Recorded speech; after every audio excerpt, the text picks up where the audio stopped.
Que Steve Jobs é um dos maiores gênios da história dos negócios não resta mais dúvida. Suas criações lendárias conquistaram o mundo. Mas, imagine você ser o escolhido por Jobs para substituí-lo no comando da Apple. Essa é a história de Tim Cook, engenheiro industrial com mestrado em administração de empresas. Cook foi o escolhido por Jobs para substituí-lo como CEO da Apple e o que ele fez no comando da empresa vai te surpreender. Hoje nós vamos contar para você os bastidores dessa história. Era 11 de agosto de 2011, um domingo. Tim Cook recebeu a ligação que mudaria sua vida para sempre. Quando pegou o telefone, ouviu Steve Jobs na linha. Jobs pediu a Cook que fosse à casa dele em Palo Alto, na Califórnia.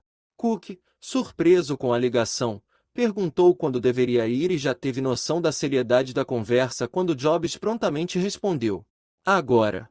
Na época, Jobs sofria com um câncer no pâncreas e estava se recuperando de um transplante de fígado.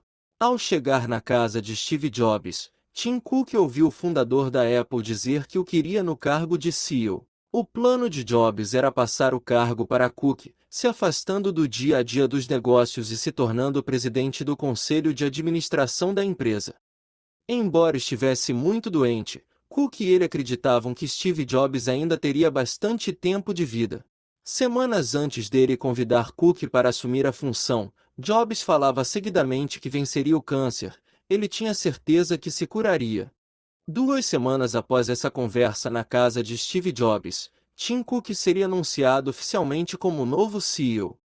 Antes dessa decisão de Jobs, muito se falava sobre quem deveria ser o seu sucessor. Neste período, havia uma pressão do conselho diretor da Apple para que fosse contratado alguém de fora da empresa.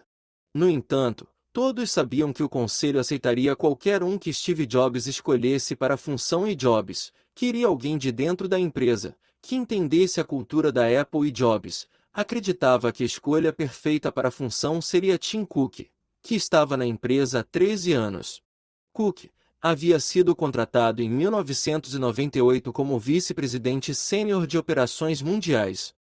O anúncio de Tim Cook como novo comandante da Apple trouxe uma surpresa para o mundo dos negócios, já que tanto os investidores quanto o mercado de maneira geral imaginavam que o sucessor de Steve Jobs teria habilidades e comportamento semelhantes ao do fundador da Apple. E Cook era praticamente o extremo oposto. Enquanto Jobs era extremamente criativo e inovador, Cook era muito mais prático, executor e organizado. Jobs era um líder que inspirava as equipes com discursos empolgantes, sempre exalando confiança através da sua imagem, enquanto Cook era muito mais focado nas tarefas, menos inspirador nas falas e muito mais tímido e discreto. Jobs tinha seu foco para a criação de novos produtos, enquanto Cook era o especialista em logística. 3 anos antes, a revista Fortune noticiou a opinião de um investidor que informava que ninguém indicaria Tim Cook para CEO. Para muitos, Tim Cook nem era uma opção. E a opinião deste investidor refletia muito do que o mercado pensava. Abre aspas, eles não precisam de um cara que é meramente cumpridor de tarefas, precisam de um cara brilhante de produto e Tim Cook não é esse cara. Ele é um cara operacional numa empresa que a operação é terceirizada.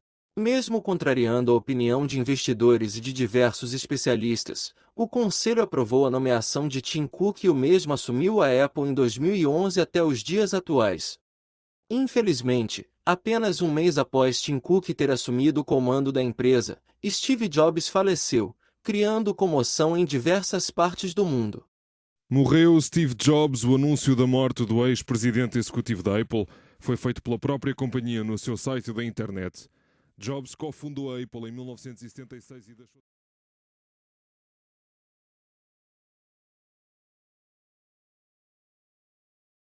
Apesar da grande tristeza que tomou conta da inovadora empresa, em 2011, a Apple registrou uma receita de 108 bilhões de dólares. Já em 2012, primeiro ano tendo Tim Cook como comandante, a receita subiu incríveis 44%, saltando para 156 bilhões de receita.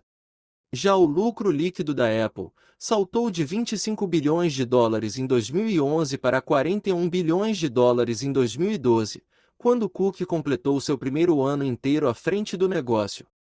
Nos anos que se seguiram, Tim Cook foi colecionando feitos memoráveis à frente da gigante empresa americana, sendo a primeira empresa a atingir incríveis 3 trilhões de dólares de valor de mercado e a primeira empresa da história a possuir uma reserva de capital de 270 bilhões de dólares, equivalente à reserva de capital dos Estados Unidos.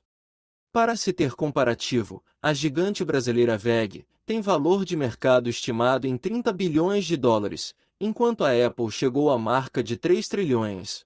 A Petrobras vale pouco mais de 100 bilhões de dólares. Em 2022, com muito merecimento, recebeu o notável prêmio de maior líder de negócios do mundo, pela revista Fortune 500. Para se ter ideia do tamanho do sucesso de Tim Cook no comando da Apple, atualmente a fabricante de smartphones possui somente 11% da venda de smartphones, enquanto abocanha 66% do lucro de todo o setor, ou seja, os outros 89% de smartphones vendidos no mundo dividem 34% do lucro, enquanto a Apple vendendo apenas 11% abocanha a maior parte do lucro gerado com a venda deste tipo de produto no planeta. Atualmente, a empresa lucra uma média de 100 bilhões de dólares anuais e nos últimos 10 anos com Cook no comando gerou riqueza para todos os investidores que apoiaram o sucesso da empresa sob sua gestão. E aí? Comente, Steve Jobs fez uma boa escolha?